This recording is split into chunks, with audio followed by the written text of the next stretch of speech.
নমস্কাৰ বন্ধুসকল, আজি আমি পাকঘৰলৈ আহিছোঁ ৰান্ধিবলৈ কেঁচা হালধি আৰু মাছ। এই কেঁচা হালধি আৰু মাছ কেনেকৈ বনায় তাকে এইখন আঞ্জা বনাবলৈ হ'লে আমাক কি কি যোগাৰ লাগিব চাওঁ আহকচোন। এয়া আমাৰ হালধি, সকলোৱে চিনি পায় আমাৰ এয়া কেঁচা হালধি। এইটো মই 200 গ্ৰাম চাফা কৰি লৈ মিক্সিত পিচি লৈছোঁ। এয়া মিক্সিত পিচি লৈছোঁ ধুনীয়াকৈ। এইটো বাৰু দেখুৱা নাই।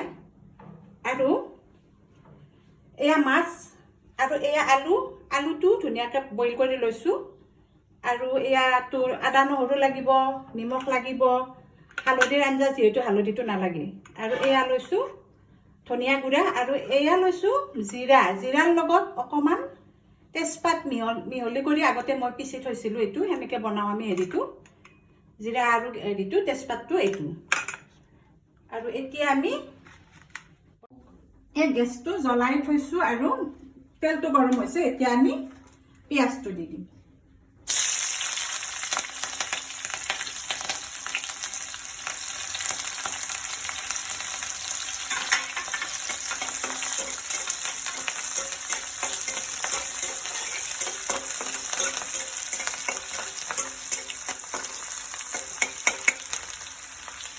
এয়া পিঁয়াজটো ভাজা হৈ গ'ল। এতিয়া আমি আলুখিনি দি দিম।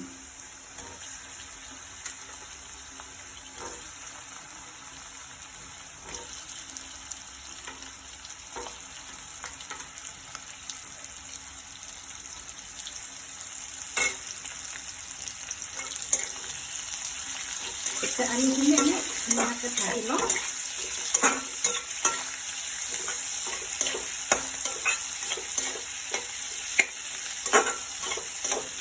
গেছটো দি দিছোঁ।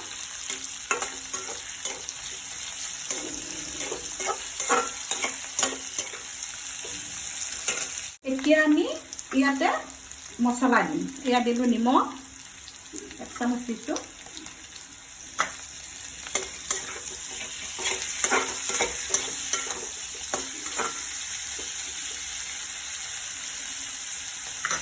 এয়া দিছোঁ আদা নহৰু, জলকীয়া দিছোঁ।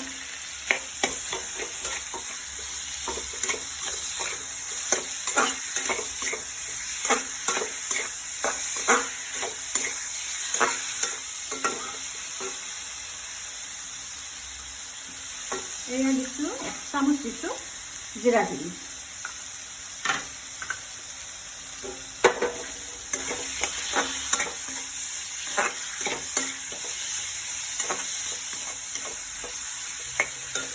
এয়া দিছোঁ ধনিয়া গুড়ি আধা চামুচ।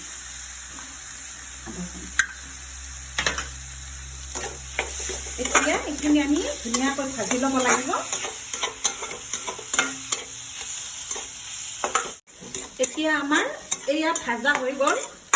এই কেৰাহীৰ পৰা এনেকৈ এৰিলে আমাৰ ভাজা হোৱা বুলি গম পায়। আৰু এই বস্তুখিনি যিমানে আমি ভালকৈ ভাজি ল'ম সিমানে আঞ্জাখন সোৱাদ হ'ব। এতিয়া আমি ইয়াতে হালধিখিনি দি দিম।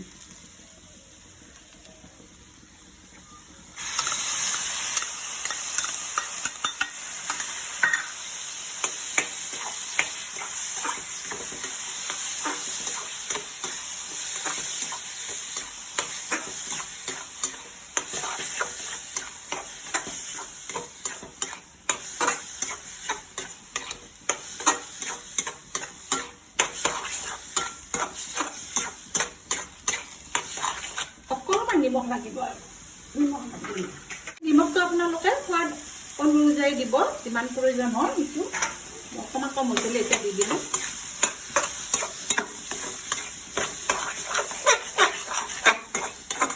এতিয়া আমাৰ এয়া ভাজা হৈ গ'ল, ধুনীয়া কালাৰ উঠিছে।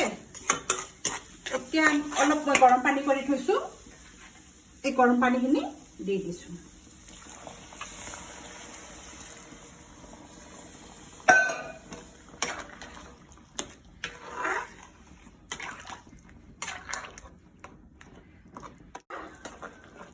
এয়া উতলিছে। এতিয়া আমি ইয়াতে মাছ দিম। 2, 3, 4।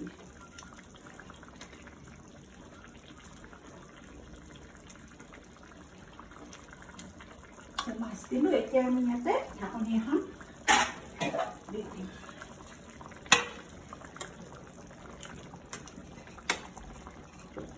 ঢাকনিখন অলপ দি দিলোঁ 10 মিনিট পিছত এয়া আমি ঢাকনিখন গুচাই দিম আমাৰ ধুনীয়াকৈ তেতিয়ালৈকে তৰকাৰীখন আমাৰ হৈ যাব আঞ্জাখন এতিয়া আমাৰ এই আঞ্জাখন হৈ গ'ল চাওকচোন ইমান ধুনীয়া কালাৰ উঠিছে এতিয়া মই গেছটো অফ কৰি দিলোঁ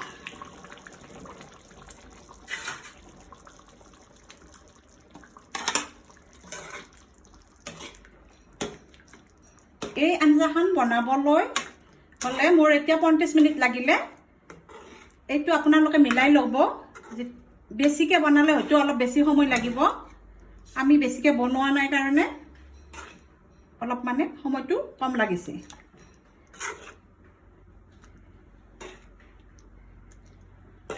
এতিয়া আমাৰ এয়া হালধি আৰু মাছৰ আঞ্জা ৰেডি আপোনালোকৰ যদি চাই ভাল লাগিলে তেতিয়াহ'লে লাইক কৰিব শ্বেয়াৰ কৰিব সাবস্ক্ৰাইব কৰিব আৰু আগুৱাই যাবলৈ আশীৰ্বাদ দিব আহিছোঁ নমস্কাৰ